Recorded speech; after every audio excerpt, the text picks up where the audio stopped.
Hi guys, मेरा नाम है जतन अग्रवाल। आप जुड़ चुके हैं the bull of the Lal street channel के साथ। And I am pretty sure काफ़ी लोगों के क्वेश्चन हैं ग्लैंड फार्मा को लेके कि इसके अंदर करना क्या है। तो बहुत बड़ी हैमरिंग है। इनफैक्ट काफ़ी ब्रोकरेजेस ने इसके अंदर बाय दे रखी थी एंड कुछ भी कहानियाँ चला रखी थी। एंड अभी आप देखोगे तो लेटेस्ट अर्निंग्स के बाद everyone is supposedly giving it a sell, जो कि कहीं ना कहीं साइंस होते हैं कि चीज़ें बॉटम आउट हो रही हैं। बट मैं आप लोगों से ये कहना चाहूँगा कि आप कभी भी एक फॉलिंग नाइफ को कैच करने का रिस्क ना लें। आपको नहीं पता कि वो नाइफ कितना और नीचे गिर सकता है। तो ये चीज़ हमें ध्यान रखनी बहुत ज़्यादा ज़रूरी है। Even if you understand the business very well ना, मैं कभी भी ये नहीं कहूँगा कि एक बड़ी लाल कैंडल बन गई है तो आप बाइंग कर लो, बिल्कुल भी नहीं।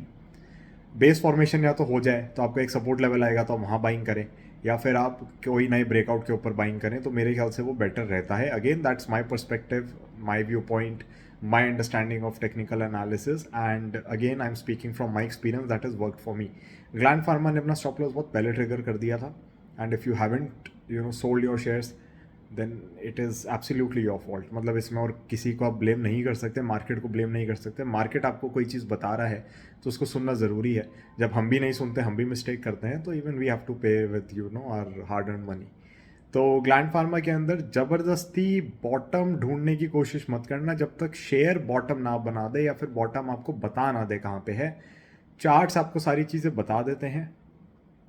बस बेसिक बात वही है कि क्या आप देख पाते हैं, सुन पाते हैं उनकी बातें। सो काफ़ी लोग चार्ट रीडिंग यहाँ पे नहीं करते हैं, and that is absolutely fine. I mean सबका अपना नज़रिया होता है कि किस तरीके से उन्हें मार्केट को अप्रोच करना है। कुछ खाली फंडामेंटल से करते हैं, कुछ टेक्निकल से, कुछ ऑप्शन चेन देखते हैं, कुछ FIDIs का डेटा देखते हैं। So it is absolutely up to you. But what I am trying to tell you is कि हमने ये चीज़ नायका में देखी, हमने ये चीज़ डिलीवरी में देखी, हमने ये चीज़ और भी बहुत शेयर्स में देखी है। सो प्लीज़ ज़बरदस्ती मतलब कूदो मत। मैं इसलिए कह रहा हूँ क्योंकि मैं नहीं चाहता कि आप अपने पैसे को और जलाएं। यहाँ पे हाई चांसेस है कि और गिरता चला जाए।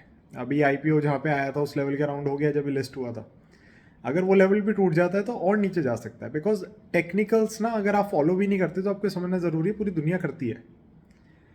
आपको जब लेट से ब्रेकआउट दिख रहा होता है तो ब्रेकआउट भी वो बाकियों को भी दिख रहा होता है। कंफर्मेशन आपकी बाइंग से नहीं आती, बाकी सब खरीद रहे हैं इसलिए आती है। आप तो 100, 200, 1000, 10,000, 1 लाख शेयर ले लोगे, बट जब वो कुछ करोड़ों शेयर्स ट्रेड होने हैं और उसके बाद उसमें ब्रेकआउट आना है तो वो कैसे आएगा? तो सबको दिख रहा है इसलिए होता है, एंड सब लोग उसको फॉलो कर रहे हैं।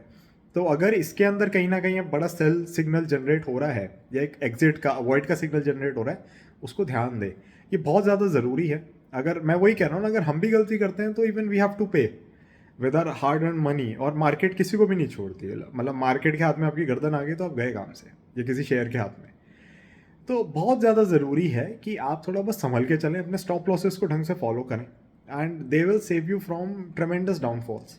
Also I always tell you this कि आप उन बिजनेसेस में इन्वेस्ट करें जो आपको समझ आते हैं। आई एम प्रीटी श्योर यहाँ पे फार्मा बहुत लोगों को नहीं समझ आता है। It's a very complicated business to understand, and जैसे पर्टिकुलरली मुझे नहीं समझ आता, हो सकता है आपको आता हो।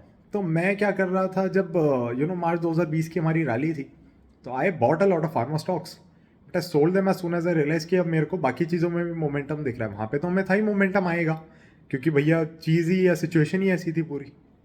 सो I sold my mutual fund. मैंने म्यूचुअल फंड के थ्रू लिया था, and then I started buying जो चीज़ें समझ आती थी, चाहे वो केमिकल हो गया, केपेक्स हो गया, या फिर मैं कहूँगा IT हो गया, जो भी समझ आता था वो लेना शुरू कर दिया।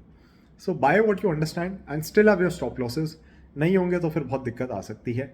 We have already discussed about this, but आज ग्लैंड के अंदर हैमरिंग देख के I got a few messages, और ट्विटर पे बड़ा ट्रेंड सा कर रहा था। सो आई थॉट कि ऐसा क्या हो गया, and I just saw the chart structure and absolute avoid.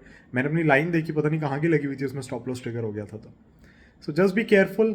ज़बरदस्ती स्टॉक मार्केट को हल्के में मत लो, थोड़ा संभल के चलो। मैं ये नहीं कह रहा कि कंपनी ख़राब है, मेरी जब कोई कवरेज ही नहीं है तो फिर मैं क्या ही बोलूँ। बट द थिंग इज़ कि आपको पैसा बनेगा जो स्टॉक का भाव है उससे। ये चीज़ याद रखना हमेशा। तो अगर स्टॉक का भाव नहीं बचा है तो फिर आपका पैसा नहीं बनेगा। Just be careful, just be watchful, and it's not a buying recommendation from my and, बिल्कुल भी नहीं है। सेलिंग भी रेकमेंड मैं नहीं कर रहा क्योंकि इन्वेस्टमेंट एडवाइस नहीं है आप लोगों के लिए। But do not try to catch a following knife. That is what I want to say in this video. So that would be it. Thank you so much. I'll see you in the next one. Bye bye. जय हिंद।